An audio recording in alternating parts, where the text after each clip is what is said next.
नमस्कार दोस्तों, UPPSC daily news में आपका स्वागत है। आज मैं अलका पांडे आपके समक्ष प्रस्तुत हूँ लेखपाल सिलेबस की एनालिसिस करने के लिए। इन्होंने सिलेबस को बहुत ही ब्रॉड डिज़ाइन कर दिया है, बिल्कुल डिफरेंट ही कर दिया है पहले की अपेक्षा। और यूँ कहें कि ये यूपीएससी और यूपीपीएससी के बराबर का सिलेबस इन्होंने डिज़ाइन किया है। तो आइए देखते हैं क्या पहले था सिलेबस और क्या अब है। तो आइए चलिए शुरू करते हैं। सबसे पहले हम देखेंगे सामान्य हिंदी के इन्होंने 25 प्रश्न रखे हैं। 25 प्रश्न पहले थे और अब इन्होंने 10 प्रश्न कर दिए हैं। गणित के प्रश्न पहले थे 25 और अब इन्होंने 0 कर दिए, कोई गणित के प्रश्न नहीं आएंगे। सामान्य ज्ञान की बात करें तो पहले 25 प्रश्न आते थे और अब 40 प्रश्न आएंगे। सामान्य ज्ञान यानी कि सब कुछ होगा पूरा, जैसे ईवीएस हो गया, पॉलिटी, हिस्ट्री, आपका ज्योग्राफी हो गया, सब कुछ इसी में आएगा। इकोनॉमिक्स हो गया, तो ये सारी चीज़ें आपके सामान्य ज्ञान में हो गई, जो कि 40 प्रश्न है। और ग्राम्य समाज एवं विकास की बात करें तो पहले आता था 25 प्रश्न और अब मात्र 5 प्रश्न आएगा। और अब एक्स्ट्रा जो ऐड किए गए वो देख लेते हैं। आईटी के 15 प्रश्न होंगे, यूपी स्पेशल के 20 प्रश्न होंगे, डीआई के 10 प्रश्न होंगे और कुल 100 प्रश्न तब भी थे, वो आज भी हैं 100 प्रश्न। 2 घंटा तब भी लगता था, 2 घंटा अब भी लगेगा। तो आपके समय में प्रश्नों की संख्या में कोई कमी नहीं की गई है, बस सिलेबस को बढ़ा दिया गया है। अब इस सिलेबस के आप देखिए नुकसान क्या क्या हैं। सबसे जो बड़ी बात है वो हिंदी के प्रश्नों की संख्या कम कर दी गई है, गणित के प्रश्नों को हटा ही दिया गया है। सामान्य ज्ञान जो है वो यूपीएससी यूपीपीएससी जैसा हो गया है, पूरा आपको डिटेल में पढ़ना पड़ेगा, इतना ब्रॉड इन्होंने बनाया है। ग्राम्य समाज में केवल 5 प्रश्न रखे हैं। अब जैसे ग्राम्य समाज अब एक पतली सी बुक थी, उसमें सब कुछ होता था, जिसको इंटरेस्ट हो वो पढ़ सकता है, उससे इंसान आराम से 25 प्रश्न गेन कर सकता था। बट अब ऐसा नहीं है, केवल 5 प्रश्न हैं जिनको। अगला है आईटी पढ़ना पड़ेगा, वो भी छोटा मोटा नहीं पढ़ना है, पूरा यूपीएससी लेवल का पढ़िए। और यूपी स्पेशल पढ़िए, वो भी यूपी पीएससी लेवल का यूपी स्पेशल आपको पढ़ना पड़ेगा। डीआई आता है, जो डीआई एक्चुअली 10 क्वेश्चन है डीआई के, और वो 10 क्वेश्चन क्या है कि इजी भी होते हैं, हार्ड भी होते हैं। लेकिन अगर एक क्वेश्चन सही होता है तो सारे सही होते हैं, एक गलत होता है तो सारे गलत हो जाते हैं। डीआई का तो ये होता है। उसके बाद आइए देखते हैं इसके हम फ़ायदे ये हैं कि जो लोग मैथ्स बैकग्राउंड के नहीं हैं 15 नंबर का फ़ायदा उठा सकते हैं जीएस वाले से, लेकिन उसके लिए भी जीएस तो मजबूत होनी चाहिए। तो ये फ़ायदे मैथ्स बैकग्राउंड ना होने वालों के लिए हैं। मैथ्स वाले जो लोग हैं उनका तो नुकसान है इसमें, क्योंकि उनके 25 प्रश्न सीधा हट गए हैं। और जिनका डीआई पर कमांड है उन्हें 10 क्वेश्चन मिल जाएगा, सीधा मिलेगा। और क्योंकि पेट दे करके आए ही हैं वो, तो पेट में तो डीआई पूछता ही है, तो 10 क्वेश्चन तो सीधे यूं ही मिल जाएंगे अगर आपने सही कर दिए तो। अब जिन्हें ग्राम्य समाज नहीं पसंद था, खसरा खतौनी नहीं पसंद थी, उनके लिए फ़ायदे हैं, क्योंकि 5 ही क्वेश्चन आने वाला है इसमें। और आपको एक्स्ट्रा पढ़ना पड़ेगा, डिटेल्स में पढ़ना पड़ेगा, तुक्का मारने से, वन लाइनर पढ़ने से काम नहीं चलने वाला है। ये आपके फ़ायदे और नुकसान हो गए थे। जो प्रेजेंट में सिलेबस आया है वो हम आइए आपको दिखाते हैं, जो कि ऑफिशियल है। लेखपाल का सिलेबस है, 2 घंटे का पेपर होगा, 100 प्रश्न होंगे, बहुविकल्पीय प्रकार के प्रश्न होंगे। नेगेटिव मार्किंग जो है पहले भी जितनी थी उतनी ही अब भी है, 25% है, यानी 1/4 अंक की कटौती होगी। और जो परीक्षा है आपकी सिलेबस है ये भाग 1, भाग 2 और भाग 3 इतने में डिवाइड है। तो जो आपका भाग 1 है उसमें पहला है भारत का इतिहास एवं भारतीय राष्ट्रीय आंदोलन, जो कि 5 प्रश्न आएंगे। भारतीय राज्य व्यवस्था एवं भारतीय संविधान 5 क्वेश्चन आएंगे। भारत और विश्व भूगोल आपको दोनों पढ़ना पड़ेगा, कितना ब्रॉड है आप सोचिए। 5 प्रश्न इसके आएंगे, इतना पढ़ने के बाद सिर्फ 5 प्रश्न आएगा, कितनी बड़ी बात है ये।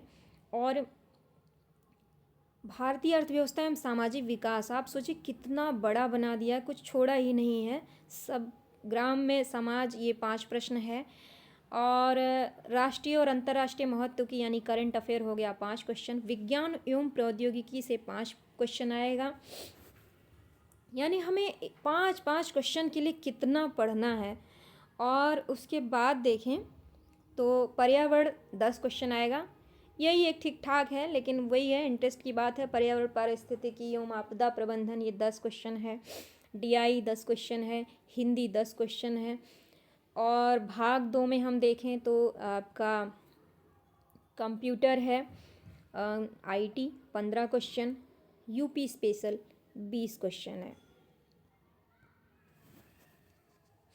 हम देखें अगर तो भारत का इतिहास एवं भारतीय राष्ट्रीय आंदोलन का इन्होंने टॉपिक दिया है। भारतीय इतिहास के अंतर्गत सामाजिक, सांस्कृतिक, आर्थिक एवं राजनीतिक पक्षों की जानकारी, भारतीय राष्ट्रीय आंदोलन, स्वतंत्रता आंदोलन, राष्ट्रीयता का अभ्युदय तथा स्वतंत्रता प्राप्ति के संबंध में सार परख जानकारी, ये चीज़ें हो गई।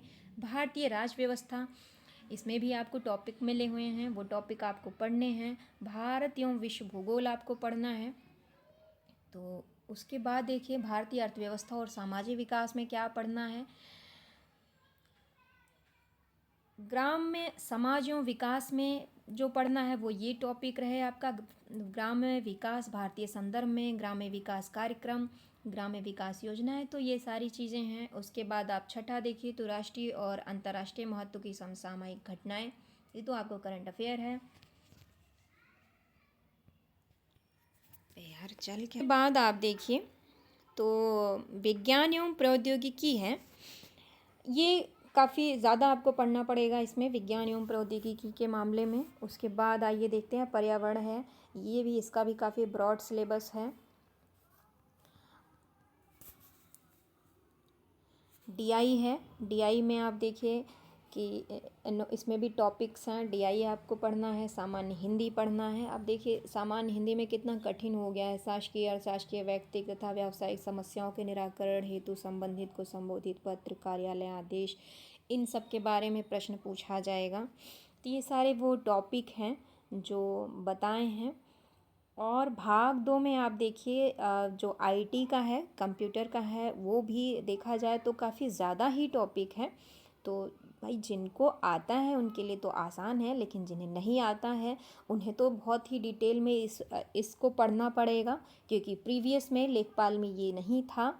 और ये इसका जो आईटी का जो आता था वो 1-2 क्वेश्चन आते थे, वो भी आते थे नहीं आते थे, बट अब तो आपको 5 क्वेश्चन तो मिलने ही मिलने हैं। इतना सारा पढ़ने के बाद आपका 5 क्वेश्चन बनेगा। उसके बाद भाग 3 देखिए, यूपी स्पेशल है, वो उत्तर प्रदेश का इतिहास, संस्कृति, कला, वास्तुकला, त्यौहार, लोक नृत्य, भाषाएं, रीति रिवाज, पर्यटन, ये कृषि, उद्योग, रोजगार, राज व्यवस्था, ये सारा आपको यूपी का पढ़ना पड़ेगा। तो ये है प्रेजेंट का जो लेखपाल का नया सिलेबस आया है। एक बार हम संक्षेप में दिखाते हैं आपको कि पुराना क्या था सिलेबस। बस पुराना सिलेबस देखिए कितना छोटा सा इन्होंने डिज़ाइन किया था।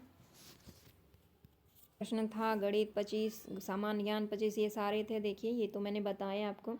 देखिए सामान्य हिंदी है, छोटा सा है, कितना आसान था। गणित था, इसमें भी आसान टॉपिक थे, टफ नहीं थे।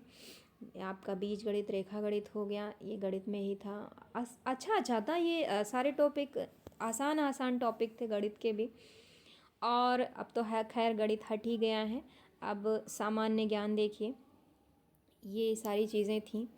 और ग्राम्य समाज था, तो ये पुराना वाला था।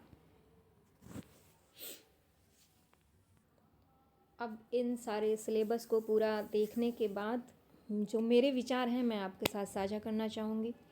सिलेबस बनाने वाले भैया या बहन या सर या मैम ये चाहते ही नहीं है कि लेखपाल का एग्ज़ाम हम क्वालिफाई करें, फिर भी हम करेंगे। ये चाहते हैं कि हम लेखपाल नहीं बल्कि सिलेबस के शोधकर्ता बने।